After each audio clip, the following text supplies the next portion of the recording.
Good morning. Thank you all for joining us today for the Homecoming and Family Weekend Convocation ceremony and the presentation of the Alumni Association Awards. My name is Ed Bowditch, proud member of the class of 1986, and I get to have the honor of serving as the Alumni Association Council President. The purpose of the AAC is to encourage alumni participation through service, volunteerism, and philanthropy in support of the college's mission. We are grateful today that you've chosen to spend part of your Homecoming and Family Weekend with us today. Today we recognize, acknowledge, and celebrate the impact of CC alums throughout the world. I'd like to pause and just reflect on one of our alums who died last week, Hillary Nelson, a world-renowned skier, mountaineer, and leader, died in an avalanche in Nepal. When I read about her and her career and what the person she was, before I even knew she was a CC grad, I said, I bet she was a CC grad. She was class of 95, died in an avalanche in Nepal. She was named one of the 25 most adventurous women of the last 25 years, known for her grit and grace. What a combination. Colorado College liberal arts, grit and grace. It is in her spirit of adventurism that we are here today to honor our Alumni Association awardees. As alumni, and I know we have some parents and friends in the audience, we are CC's biggest advocates, ambassadors, and storytellers. We spread the word about CC throughout the world.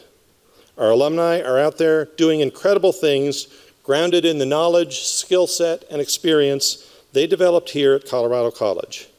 And as our president, who I'll introduce in just a minute, recently said in her inaugural speech, CC will no longer be content being a hidden gem. I'm excited to hear her share more about that vision and the ways alumni, parents, and family can be a part of that. To introduce our president, Elsong Richardson is an educator, legal scholar, and lawyer recognized for her transformational leadership in higher education. She became Colorado College's 14th president in July 2021, earned her Bachelor of Arts degree from Harvard College, and her law degree from Yale Law School. Her vision for Colorado College is to prepare students to create a more just world by igniting their passions and potential and encouraging them to reach across differences to find common ground and understanding. Before coming to CC, President Richardson was the Dean and Chancellor's Professor of Law at the University of California, Irvine School of Law. And when she was appointed there, she was the only woman of color to lead a top 30 law school. Under her leadership, UCI Law quadrupled the number of endowed student scholarships, launched a CEO fellowship program, and partnered with the UN's AI for Good conference. She launched new revenue-generating programs, established a satellite program on the East Coast, and enrolled one of the most diverse student bodies in a top 30 law school. Please help me welcome, here I'm going to go off script, it says our president, our fabulous, transformational, and inspirational president, Song Richardson. Thank you.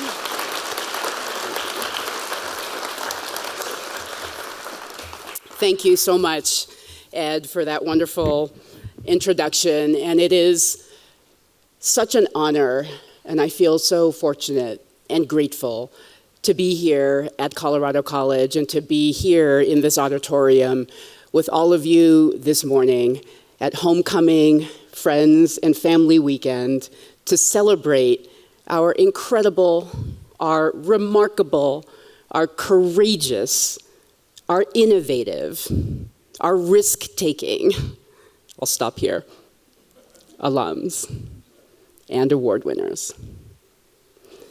I had prepared remarks, and I still have them, and I will still say some of what I intended to say. But before I do that, I also want to address something that I think it's important for us to address this weekend. And many of you who are in this room this morning may have been fortunate enough to talk to some of our students this weekend.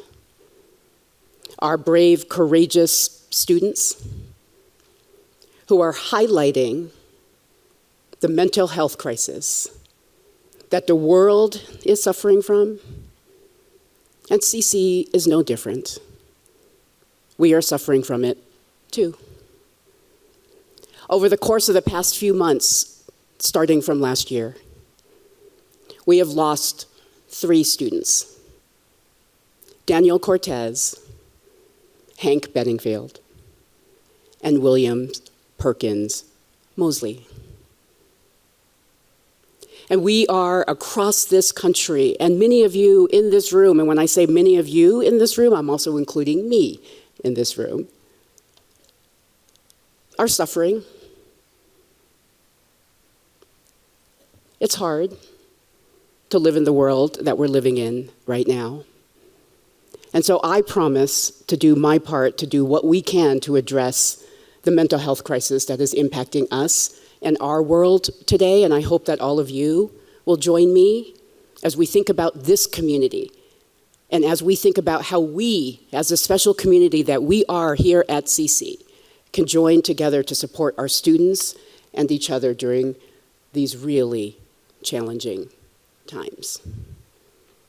So I couldn't begin without first talking about that. And you may also hear, this is the last thing I'll say right now about this, as if our community couldn't take more. There was a hockey game yesterday. And there was an individual who made it onto the ice and then was engaging in behavior that was triggering and traumatic for many because it appeared that he was hurting himself. He is okay. He is not physically injured. He is not a member of our CC community. And a message will be going out to our entire community this morning just to let everyone know that, because this was a triggering and traumatic event for everyone, for people who were at the event yesterday and for our students because of everything else that is happening right now. So thank you for giving me the time to be able to share all of this with you. And I want us all to be able to talk courageously about things like this with each other and to support each other.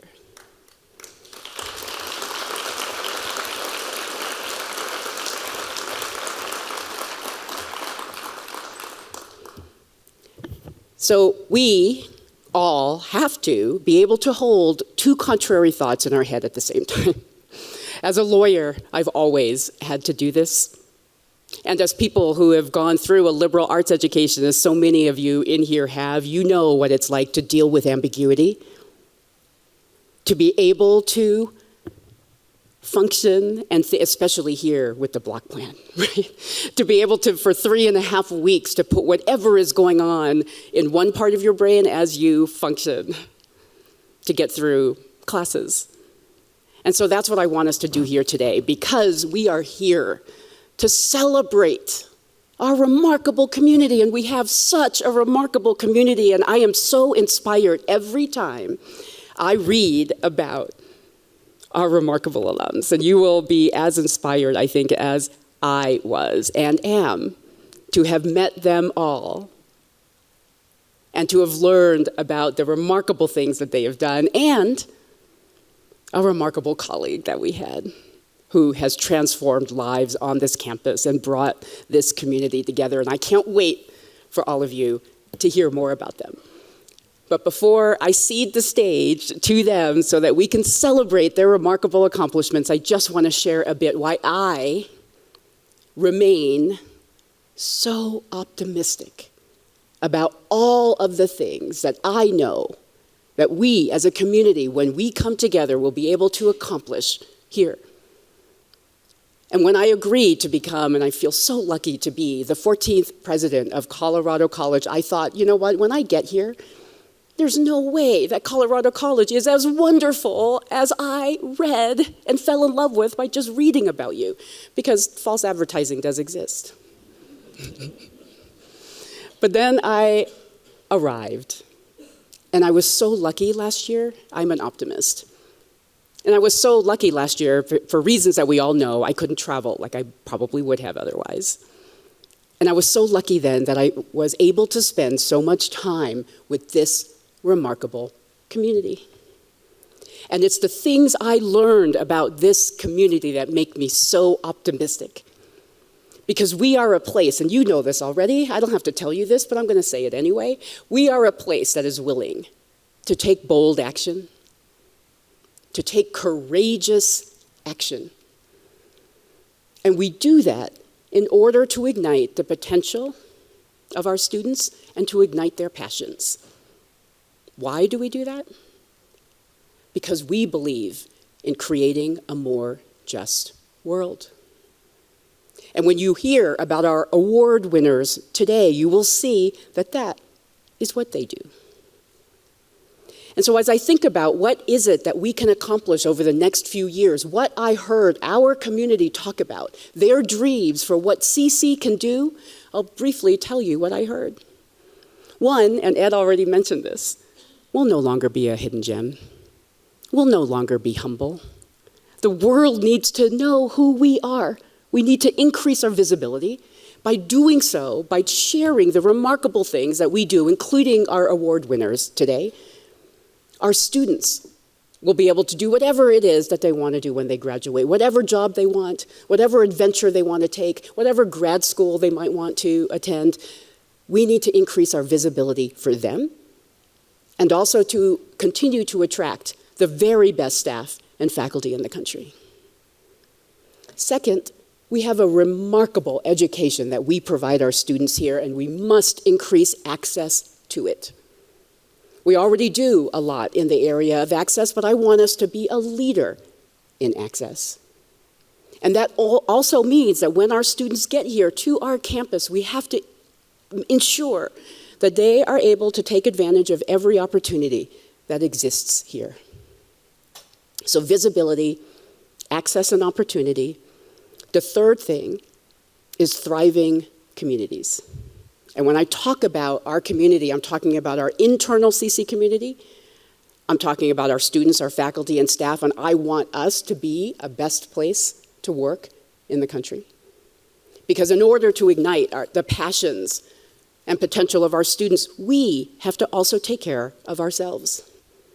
And so when I think about our students, many of you, I already talked about our students earlier today. Part of thriving is to ensure that our students are thriving, as well as our staff and faculty. But our community also includes all of you, our alumni, our parents. So we and I commit to engaging more with you this year and moving forward. And then we also exist within Colorado Springs, Colorado, and the world. And so thriving to me also includes that. In what ways will we help our entire world thrive in order to create a more just world? And then the fourth, I think I did the three, right? Visibility, thriving communities, access and opportunity, and the last, but not least, courageous conversations. It is so hard today to speak across difference. We are so afraid of being, quote unquote, canceled. We are so afraid of being vilified on social media. But we must have these courageous conversations. Our democracy depends on it, and we can do that here. And you have already seen evidence of the courageous conversations that our students are able to have as they have been having this weekend. So I want us to be a place where these conversations, these difficult conversations, are the norm. And when we can be courageous enough and humble enough to listen to people who disagree with us, to listen first, to understand, before listening to respond, to listen and maybe change our own minds. So these are the things, these are the pillars that our community said were important. You'll notice I didn't mention three things, but I'm going to mention them now. Sustainability, the block plan, and anti-racism. The reason I didn't mention them is they are so a part of our community that I feel like I don't have to, but I did anyway. Because everything else that we do will be grounded in those three things. So thank you again I am so lucky to be a part of this community, to be part of all of you. I wish I had attended CC, but this is my opportunity to, as president of this remarkable place, and I can't wait now to celebrate with you our remarkable alumni and one of our colleagues' award winners. Thank you so much.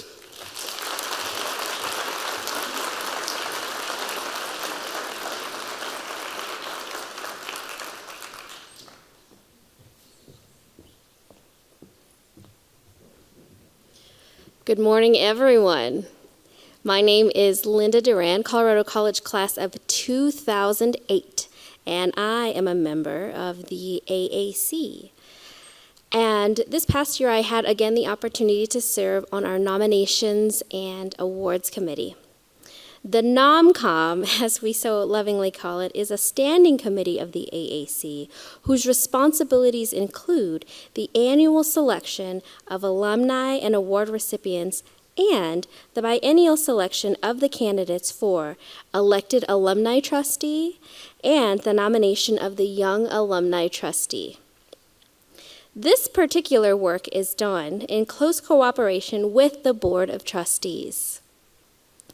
I enjoy working on the NomCom because we are able to identify and celebrate alumni, staff, and faculty who are making a difference in the world and doing transformative work rooted in their experience as a CC Tiger. Today, we are celebrating each of our 2022 award recipients. These awards have a long history and are an important part of our college tradition. The Benezet and Warner Awards have been presented annually since 1985. The Riley Award since 1995, and the Spirit of Adventure Award, which is named for Professor Robert M. Orms, since 2010. The NomCom solicits nominations and are given thoughtful and thorough consideration by the NomCom committee. The committee members are independent thinkers who are respectful of one another's diverse viewpoints and perspectives. Their work is to be commended, and thank you, because these are important decisions that are not taken lightly each year. If you are inspired in viewing and learning from our award recipients today, please consider nominating someone in our next award cycle. And with that said, I am proud to share the video introducing this year's alumni awardees. Congratulations to you all. Colorado College is proud to honor the recipients of the 2022 Alumni Association Awards. Each of these awards is named for a person who made significant contributions to the college during their time at CC. This year's awardees, recognized at Homecoming and Family Weekend Convocation, join a distinguished group of outstanding alumni.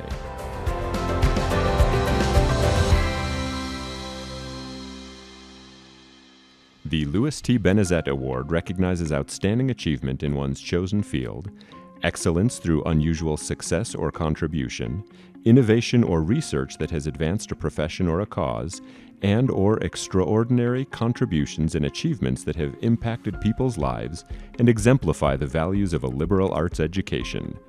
These attributes characterize the important contributions of the late Louis T. Benezet, president of Colorado College from 1955 to 1963. The 2022 recipient of the Louis T. Benezet Award is David Helms, class of 1965. David's Colorado College experience was shaped by relationships with faculty, staff, and friends, many of whom influenced his life both during and after college. These included Doug Mertz, his freshman advisor, whose appreciation of the law and the role of lawyers inspired David's pursuit of a career in law. Professor Glenn Brooks, whose passion about the political process influenced David's decision to major in political science, and who, while concerned about the Vietnam War's escalation, encouraged David's military service there. Professor Fred Sonderman, whose international relations courses and involvement in local politics shaped David's understanding of the political science field. Professor Al Johnson, the debate coach who taught David to analyze evidence and present policy positions in a compelling way, and Professor Glenn Gray, whose book, The Warriors: Reflections of Men in Battle, resonated with David's experience as an Army intelligence officer. David has long been a leader in the development of health policy and health services research, with a focus on advancing evidence-based decision-making to improve health and healthcare services.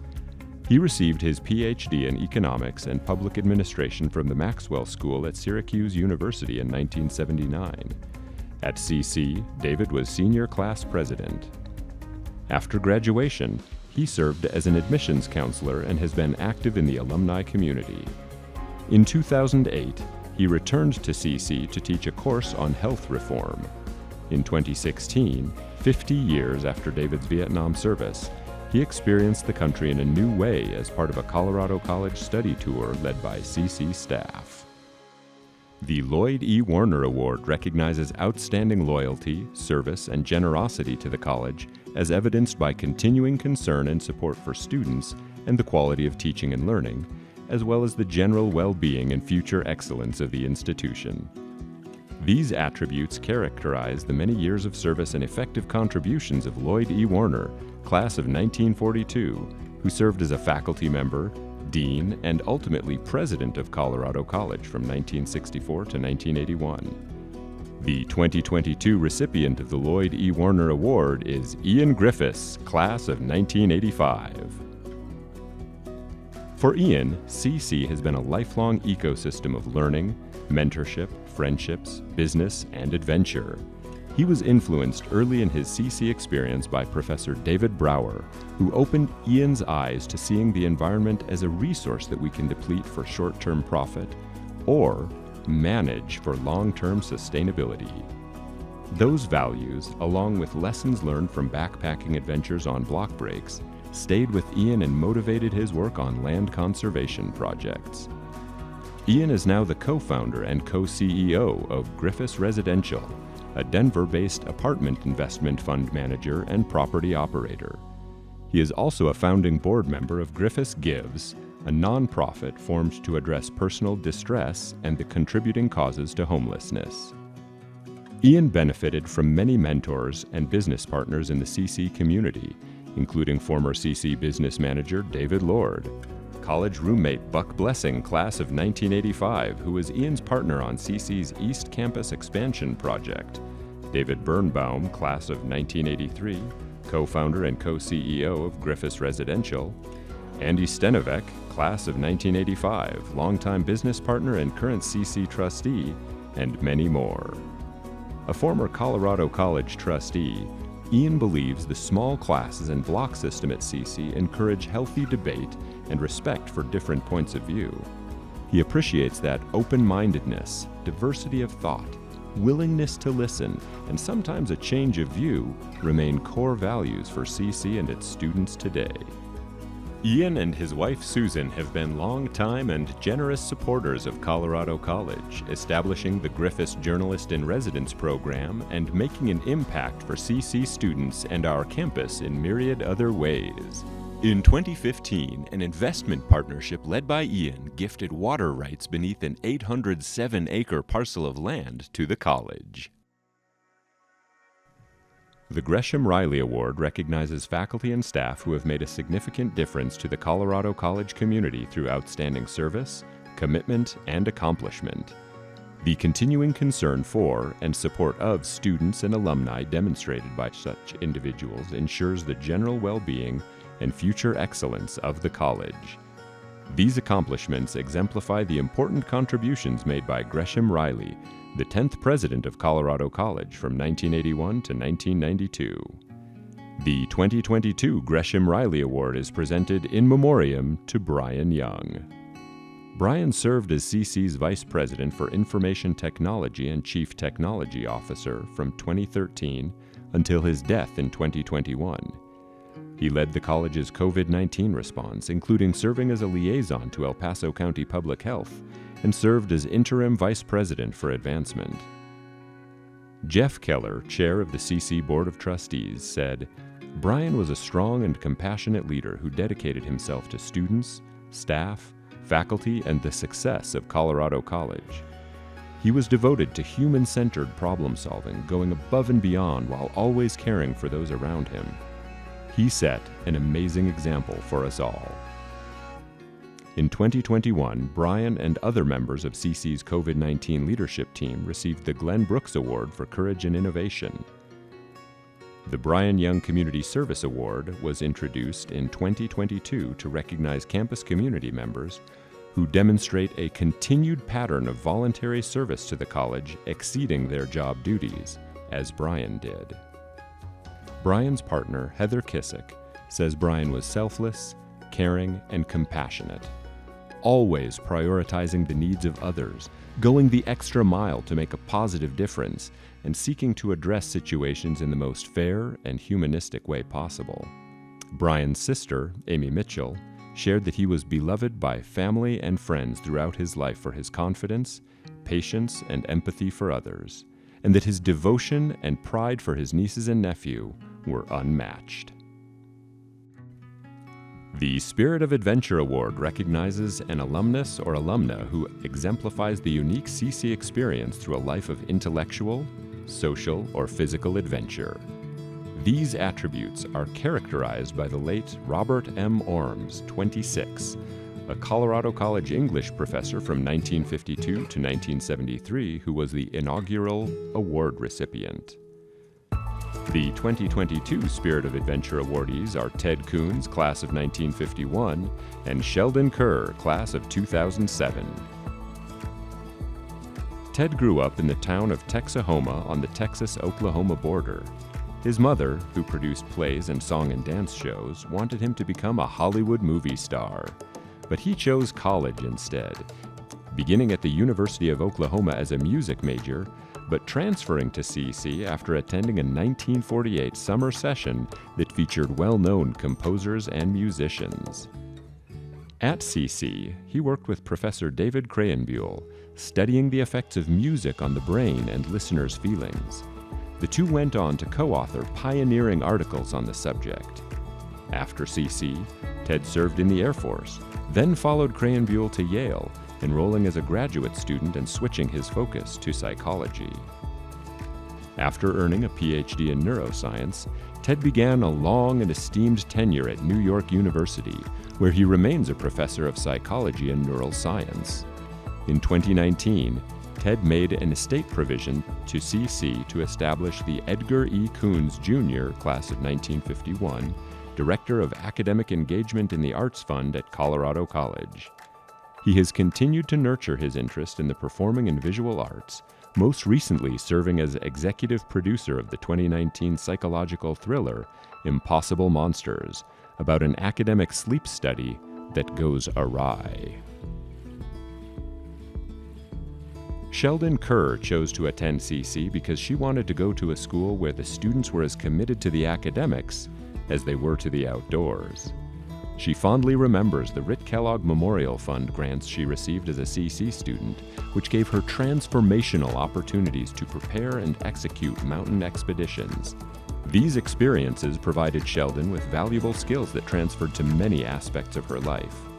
The people Sheldon met at CC remain some of her closest friends, and she says, "We're doctors, school principals, nurse practitioners, graphic designers, artists, and mountain guides." Sheldon majored in feminist and gender studies at CC. In 2020, she became the 13th American woman to earn an American Mountain Guide certification, the highest level of credential attainable for a professional mountain guide, with less than 200 other guides working in the U.S. with this elite credential. Throughout her career, Sheldon has been a tireless advocate for gender equity in the career of mountain guiding. She and her company, Moxie Mountain Guides, focus on programs that target justice, inclusion, and funding for the underrepresented in the outdoors. Sheldon's accomplishments and leadership have been recognized by many respected outdoor organizations and magazines. Thank you for joining Colorado College in the celebration and recognition of these extraordinary members of the CC community.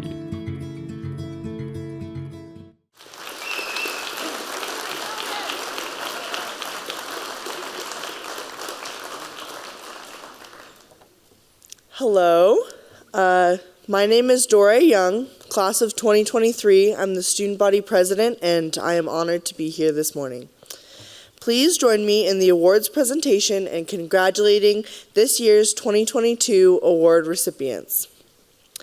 David Helms Lewis T. Benezet Award.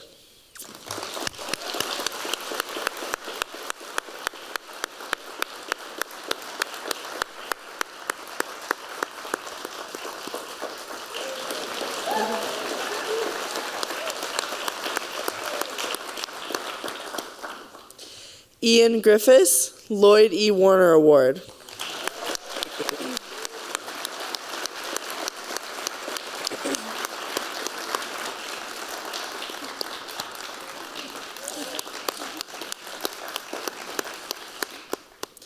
Brian Young, Gresham Riley Award. Accepting today's award on Brian's behalf is his family.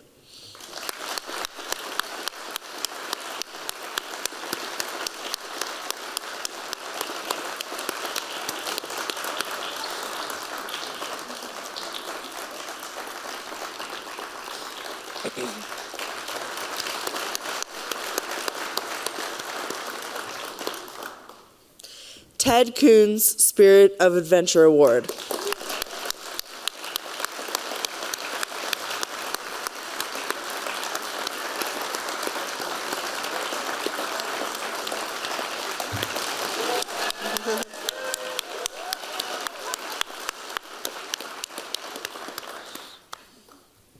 Sheldon Kerr, Spirit of Adventure Award.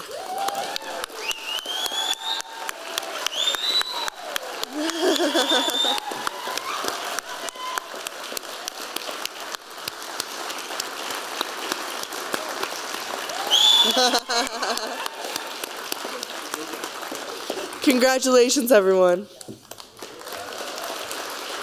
Thank you. Congratulations to this year's awardees. Are there any other individuals in the audience who are previous awardees? I'd love to have them raise their hands. Yes, we have a few here. Thank you so much for joining us. Oh. And the person you can't see is Brenda Soto back here, who makes all of this possible. She's an awardee as well.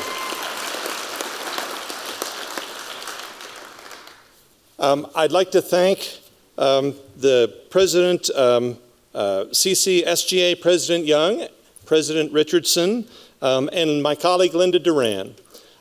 You can find the nomination forms for future awards, future honorees in your program. We are always looking to discover wonderful CC alums that we need to recognize. And we're always looking to recognize the full diversity of CC alums across the world. So please submit your nominations. You can also track me down and track down any member of the Alumni Council and talk to us about this today. We have one final award to give. We're going off script a little bit here. We had a wonderful dinner on Thursday night at the Stewart House with the award honorees. And our friend Ted, who got the Spirit of Adventure Award, entertained us by talking about how much he loved CC, that's quite obvious, and how much he loved hockey when he was here. He told us a story about when he was at a hockey game. He was enjoying the hockey game, Colorado College and Boston College. The puck is going back and forth. Unfortunately, he gets hit in the head with the puck and knocked out. His friends, very quick thinking, grabbed the puck. Ted was okay. They mailed the puck. They got both coaches to sign the puck. They mailed the puck to Ted's parents, who gave it to him as a Christmas present. And of course, somebody asked, "Do you still have the puck?" And he said, "Alas, no. I've had too many moves in my life." Well, Ted, on behalf of the Alumni Association, and as a Spirit of Adventure Award winner, the spirit lives on. Colorado College.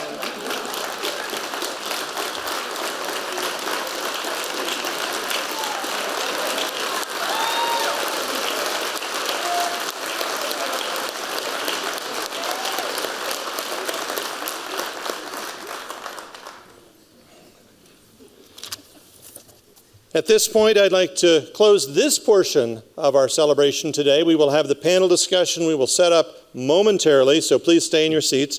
I will turn things over to the Alumni Council President-elect and my good friend, Jen Hoagland, class of 91. Jen.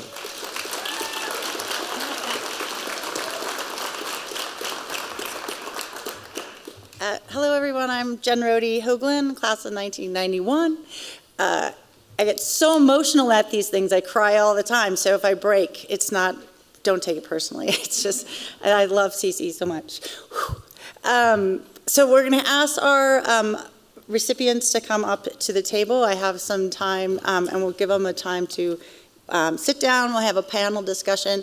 But I'd also like to, once we ask some questions, if you have questions that you would like to ask, just raise your hand and we'll get a mic to you as well. But I do have some prepared questions for them. And we're really excited to hear a little bit more about their history and their stories. As I researched them to get these questions, I found myself feeling very, again, emotional that I have the opportunity to be in their presence.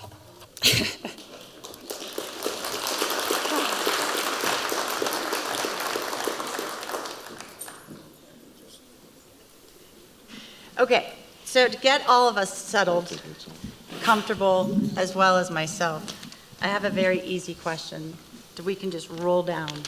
Start here and go down. What was the first dorm you lived in during your at CC? That's for me? It's for the whole group. First, get us comfortable, get us in the, get the vibe going. Well, my first dorm was Slocum Hall, 1 North. Summer session, summer of my life. Fantastic time. Still in touch with most of those dorm mates. Yeah. My first dorm was Loomis, and my freshman year roommate, so about 20 years later, still messy and a great friend. And all of these gals here are friends from freshman year at CC, and we're still all best friends. My first dorm was not a dorm. It was a summertime place on Dale Street, 116 East Dale Street. And that was my introduction to CC, and it convinced me what went on there, and at the college convinced me to change from Oklahoma University to here. But I want to say one thing, is that when I've come back on homecomings, I would take my friends by to look at 116 East Dale. And the last time I had a friend of mine who heads the Institute for Doctoral Studies in the Visual Arts come with me. I said, I've got to show you my place. It was George Smith by name. And so I took him by to show, and to my dismay, 116 East Dale was a big hole in the ground. Guess what it is now? It is our ice rink.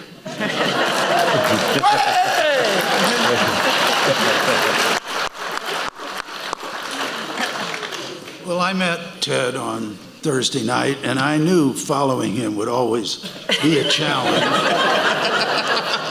So I'm going to say that since there's several in the room that have arrived to be back here while I am here, I'm wanting you to know that for 3 years I did live in the Phi Delta Theta fraternity house, so I'm acknowledging my great friends who are here. Thank you.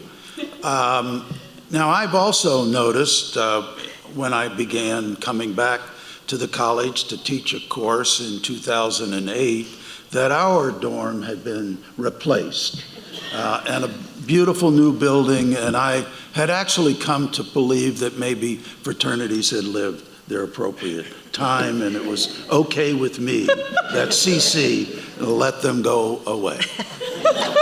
The only other comment I'd like to make is that it was such a treat to be invited to go to Stewart Hall to meet our new president and the other awardees. It was an evening I will always remember. And what she should know, and what stunned me, seeing the elegant buildings on Wood Avenue, is that in my senior year, I had an apartment smaller than the place I was in at your wonderful banquet, but I lived on Wood Avenue for 1 year. So I want you to know I was in good stead. Okay, here we go, the hard questions. I have acquired a term that Sheldon created, which will hopefully be in the dictionary, and it's about friendtorship. And I read about this in an Outdoor magazine article on Sheldon, and considering her friends are here for friendtorship, can you explain it to us? What is friendtorship and how it had helped you pursue your certifications? And looking back, how it enriched your time at CC? Yeah. Friendtorship, F-R-I.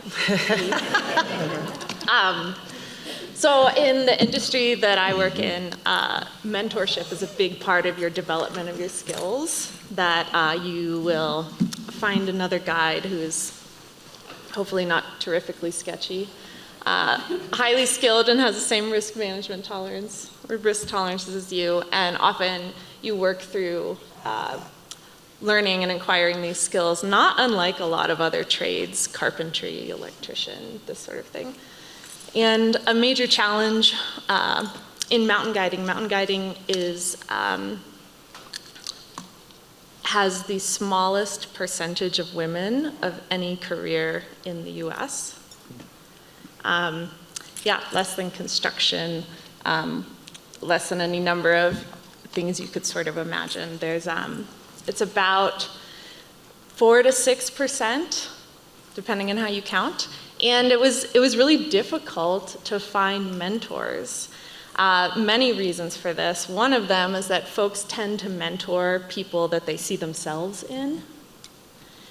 And, you know, this like hunky-dory gal from Vermont, who's a feminist and queer and who's politics and were really rad and whose climbing ability wasn't yet.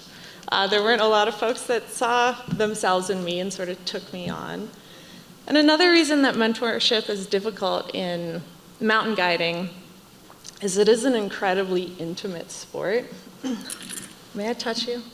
Yes.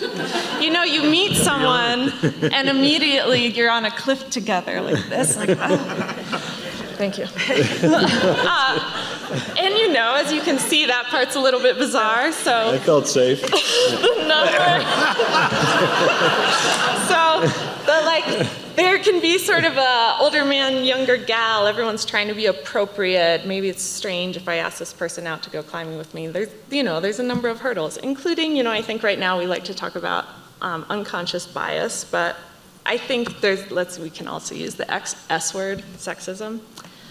And so the gals that are in this industry we're just so tight. And instead of trying to keep hitting this ceiling as we're trying to find mentors, we just started friend-touring. So instead of getting feedback from people who are more accomplished than us, we just started giving each other feedback, guiding each other, yelling at each other when they were making dumb decisions, praising each other when we were doing it right. And I think Colorado College, a similarity I see in Colorado College students, or my experience here, was it's not just top-down education, that we're learning with and from peers. And I think there's sort of there's an academic friendtorship that started that I was then able to carry into the guiding tradition.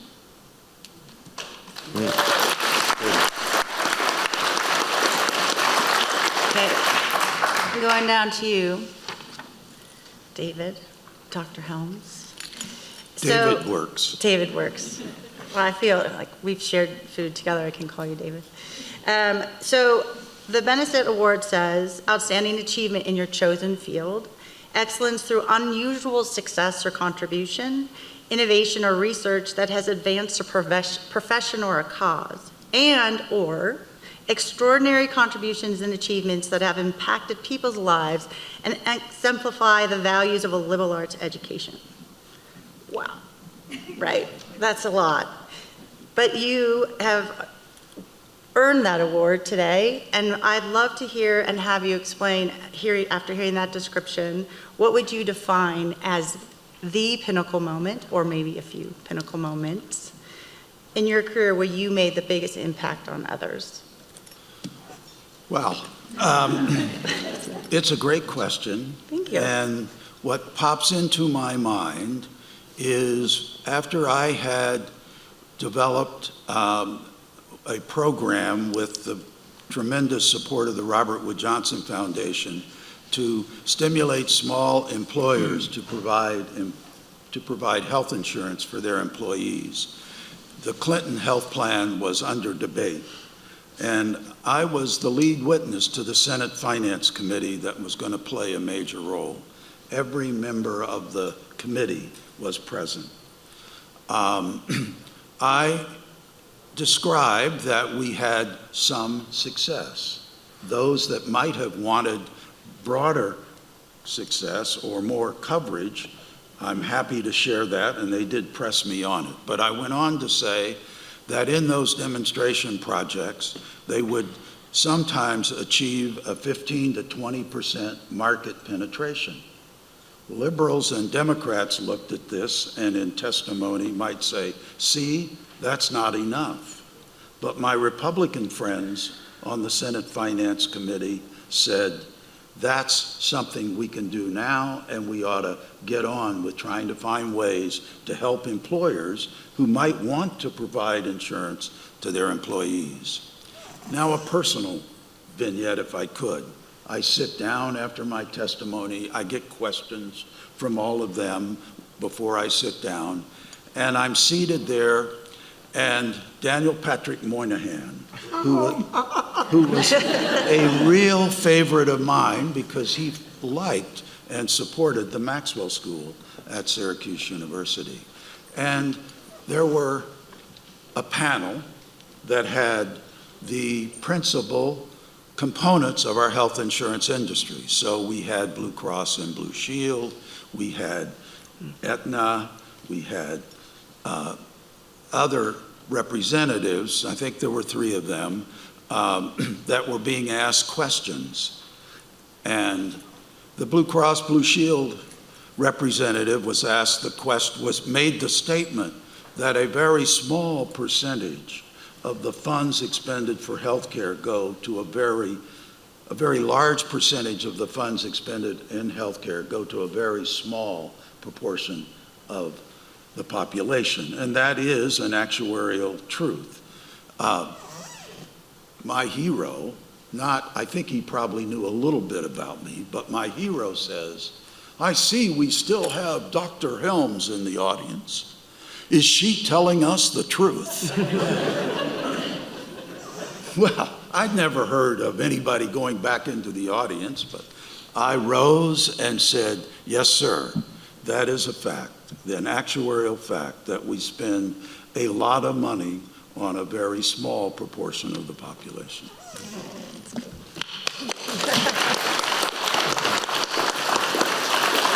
Okay, moving to my direct right.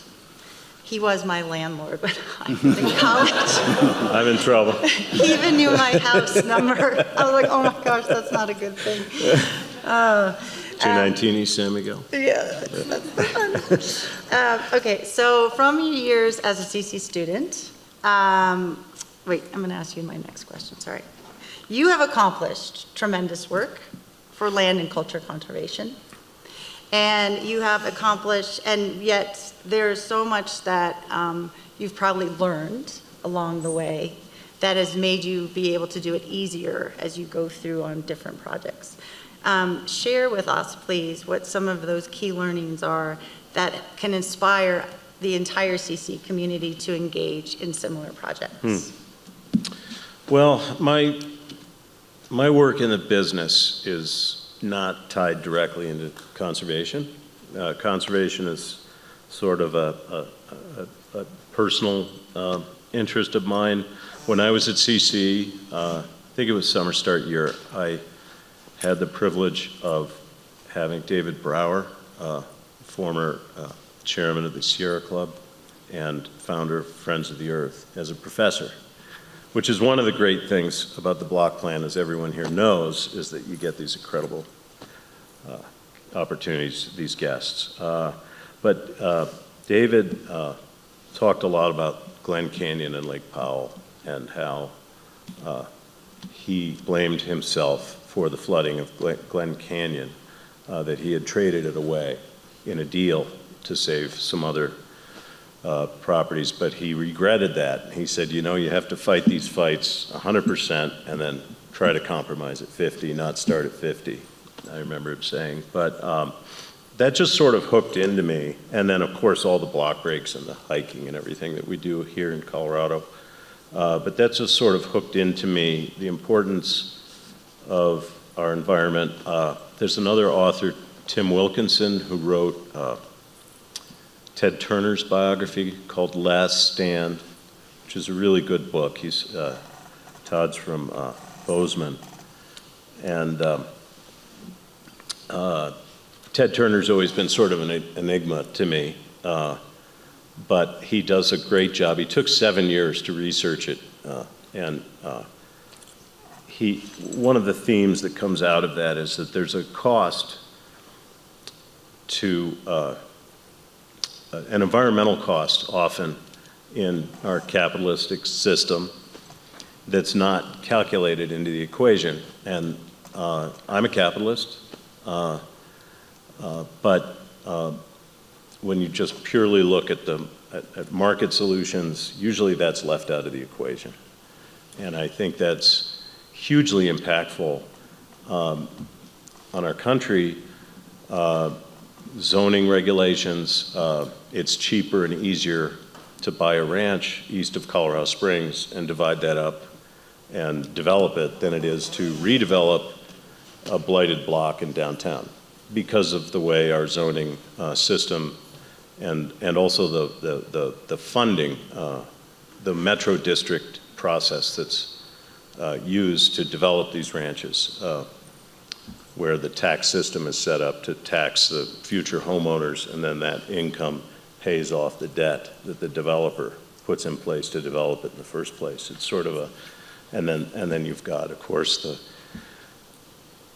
the impact fees fund the planning departments, so they're all for it because that's where their income's coming from. It's sort of like this horrible system that we have set up that I don't have a solution. But it's something I think about an awful lot, and it has led me to a place where I don't build or develop myself. We upgrade and renovate existing properties in established neighborhoods. So it's had that impact. But I've also been involved with 4 conservation easements, and I sort of was going down the road at one point about 20 years ago of, I think you can do, I think it's possible to do an environmentally sensitive development.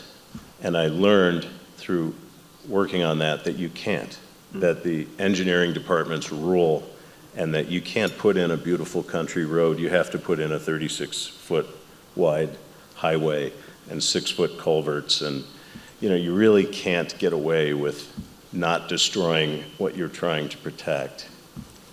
And so I owned we owned with partners some other lands, and we found a way to have that end up as public parks and in conservation, and we were able to get our capital out.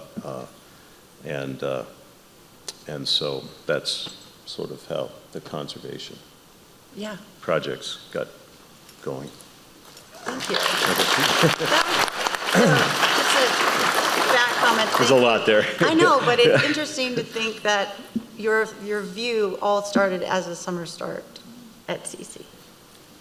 That's kind of cool. CC, yeah, whatever I can give to CC in my life will never match up to what CC's given to me. I mean, everything good in my life started at CC. My business, senior year, my wife, my family, my daughters went here, my mentors, my friendships,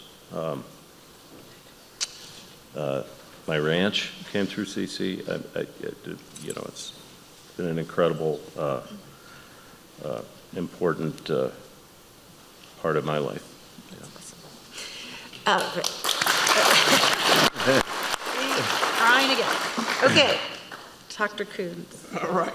I have Ted, of course. He played the piano for us the other night. It was fabulous. Your illustrious career and life have most certainly left you with enough stories and adventures to fill Tut Library.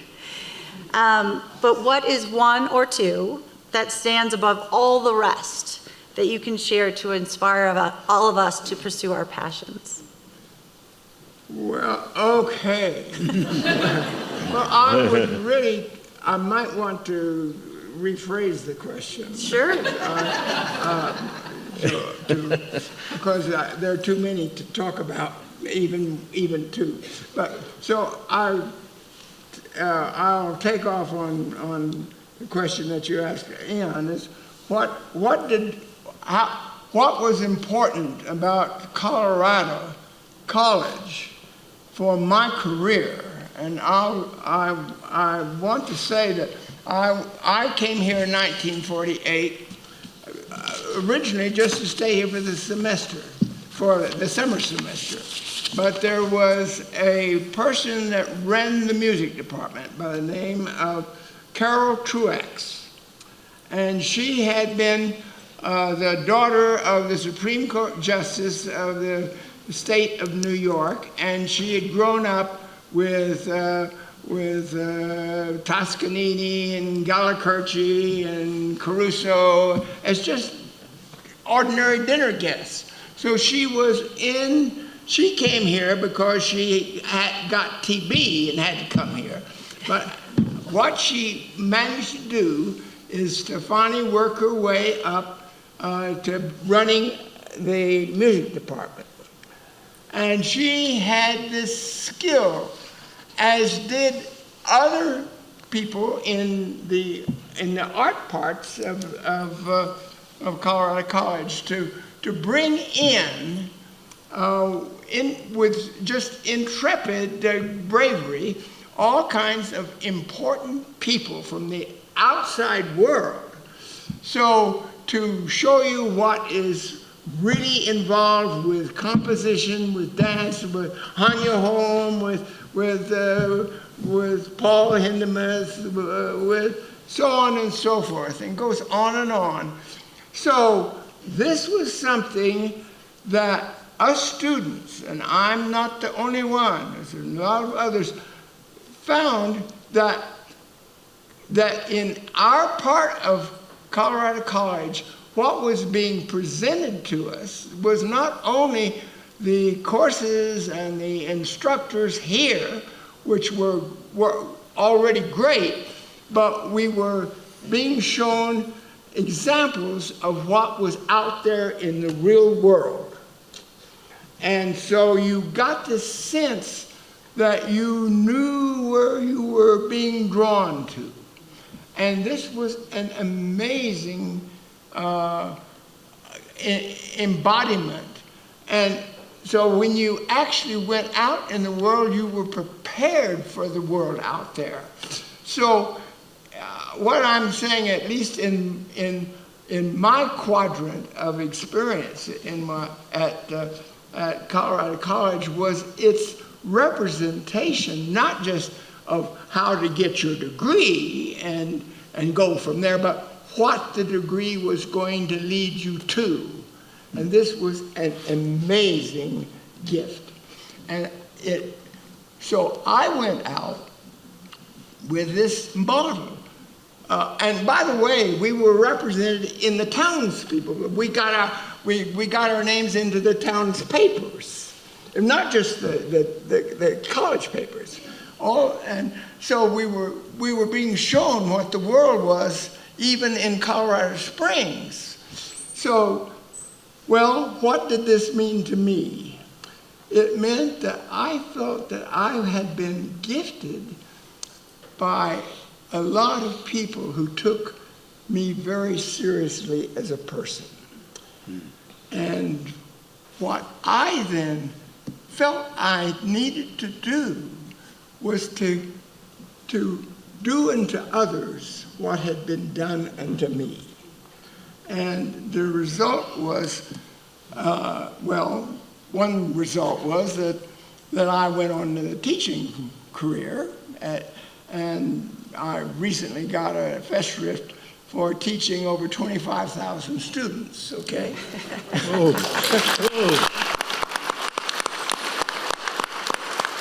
But I discovered something because I was interested in the relationship between form and feeling. And so the form I'd started getting notions of here, but the feeling is what convinced me finally to go into psychology, to look at the feeling that a form inspires. And that was, and among the things that it led me to is to the appreciation of our drives, our impulses, where we're going. And that, you might think this is strange, but I first discovered it by finding an area in the brain, a little tiny area at the bottom of the, called the hypothalamus, where if you put an electrode in a rat and glued it in, and then you stimulate the rat who had been going around like this, suddenly got, and you turn off the current, the rat would look like. What am I doing? I don't know. So this kind of thing was very important, and it earned me my PhD, which was in psychology and neuroscience, which was quite a strong difference from music. But they all fit together. And I must say that I started learning the importance of the fittedness of things here at NYU. Now, that was before the block plan. But I'm going to tell you that even before the block plan, CC was an amazing place. Yes. Ray,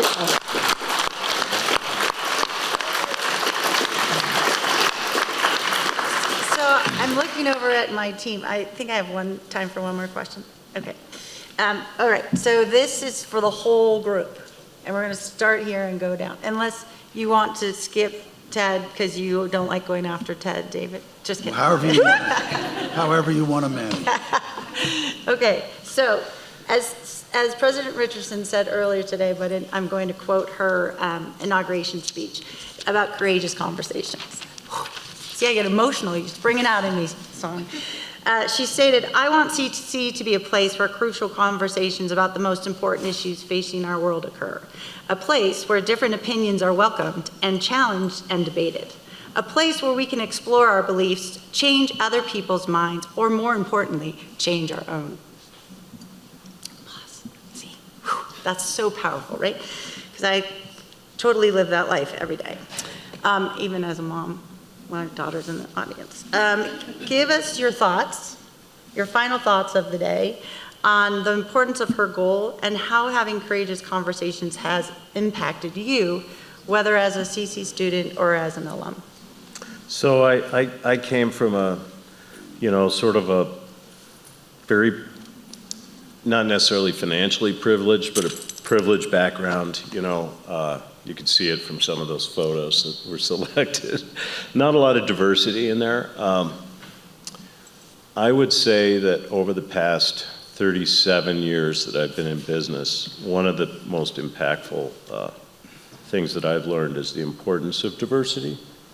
It's DEI, diversity, equity, and inclusion, has almost become cliche and is, there's a lot of skepticism around it in the business community, but I actually think it's extremely important.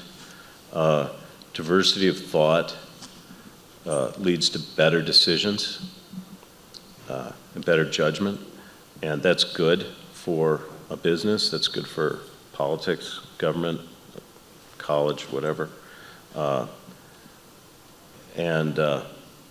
So I think this is something that is sort of not painful, but it's hard to structurally change, a culture, and it's something that we're working on in a very process-oriented, disciplined way, and it's happening, and it's going to make us better. It's something I've worked on personally. I live in a house of women that have, I'm a work in progress, I think they would say. But I don't know if I've strayed off the question, No, but that's you did. what comes to mind. I love it. We didn't have any prep. Thank you. Sheldon. Eat the rich. This was my philosophy coming into Colorado College, and I think that one of the challenging conversations that I have, an important conversation, and a conversation that I have with myself a lot, is perhaps instead of eating the rich, you could eat with the rich and get them to pay. OPM, they call other people's money. And working, I think that my vision for a perfect society wherein we're all making the same income and all dress in taupe together isn't necessarily going to come to fruition this year, maybe next year. But working within our capitalist system and progressive pricing is what we've ended up doing at our business, that we have folks can self-select how much they're going to pay for guiding extravaganzas with us, except for the U.S. military. We tell them how much they're going to pay. That, folks that are making $500,000 a year should be and are happy to pay my business partner and I $1,000 a day to climb the Matterhorn. And they're also stoked to know that the next day I might be taking like a queer Navajo youth backpacking for the first time. And that being able to sort of hold both hands and facilitate the equity and justice that needs to be happening rather than just sort of being mad about it is, I think, a courageous conversation I've been able to have with myself. And the rich, they do serve great dinners. Do you have a helicopter service to get up there as well? Yes, they're great at footing the heli bill. So, Now it's your turn. Rephrase the question again. My question is, when in your life, as either an employee post Colorado College at NYU, or when you were here at Colorado College, did you appreciate having courageous conversations and engage in courageous conversations? Well, engaged conversations, here, the engaged conversations that I had were especially with two people, John Reeves White, who later went on to head the New York Pro Musica Antiqua in New York City, and the other was David Cranebuell, who followed him. And with him, I discovered the relationship in conversation with him led me and him to devise an information theory measure of expectation in music. And both of these things ended up with later, and not in NYU, but in the environment around, in leading to an event that that combined rock music like the Chambers Brothers, and I actually played the organ with the Chambers Brothers one time, and avant-garde music. Mark Subotnick, and then there was the electric, the Pro Musica Antiqua came in, and it came into a whole winding up of everything, and we were going to present it at the Electric Circus, which was the disco in 1967, and it was a hot spot at the time, and John White called up Carnegie Hall and said, I know I'm supposed to have a concert of medieval music there, but maybe this would be a little bit conflict with us. He says, oh no, not on the contrary. We're going to move the whole thing to Carnegie Hall. And it ended up with something that was a great influence on my life called the Electric Christmas at Carnegie Hall in 1967. And it's out of it came a lot of further growth in many ways, but just not for me. For it was a anyway. I've gone on too long.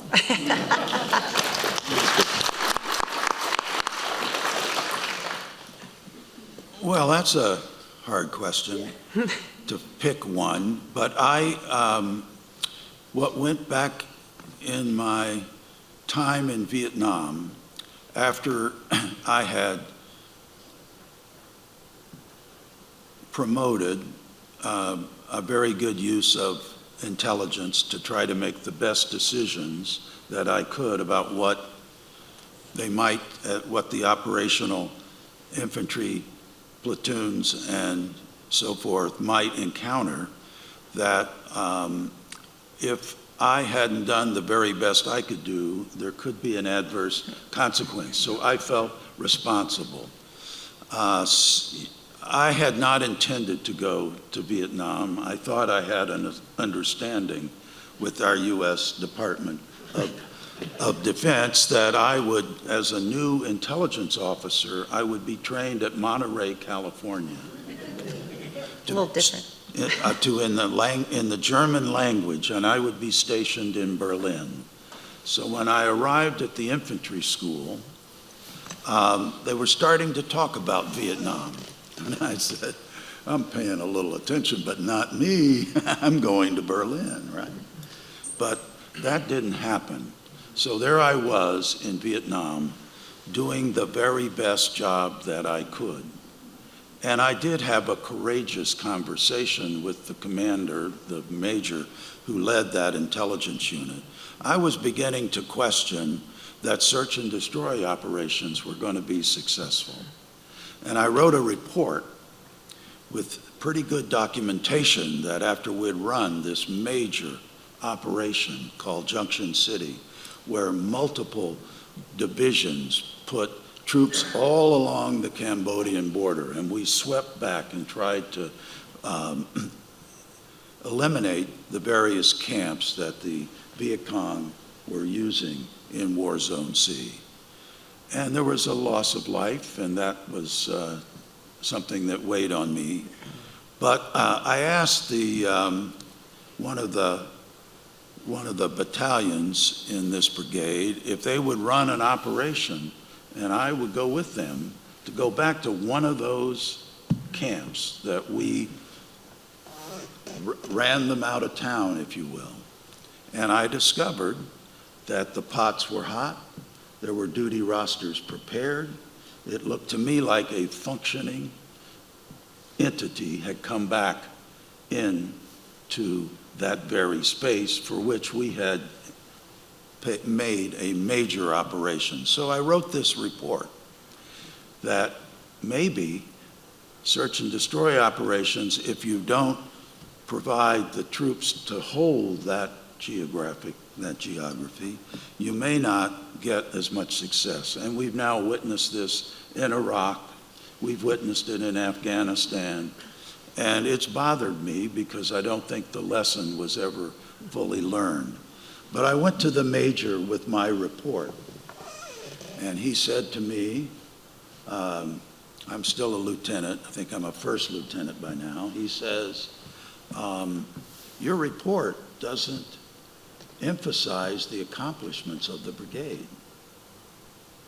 And I wasn't sure what might happen if I continued that courageous conversation with him, but I thought, you know, getting court-martialed wouldn't be so bad. I'd probably go to,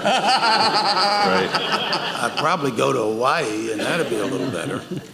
But seriously, I said, well, Major SEAL, you sent me to the intelligence school.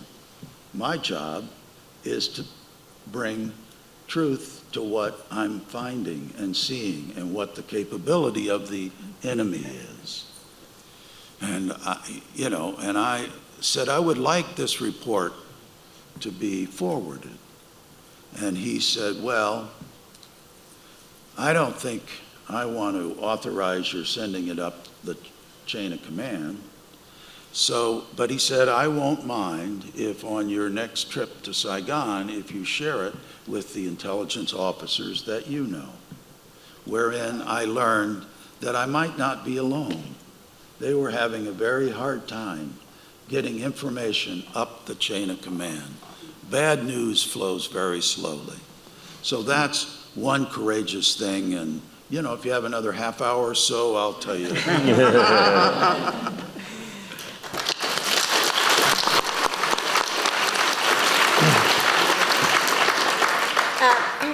Thank you all so very much for coming today to celebrate these amazing humans and Colorado College Tigers.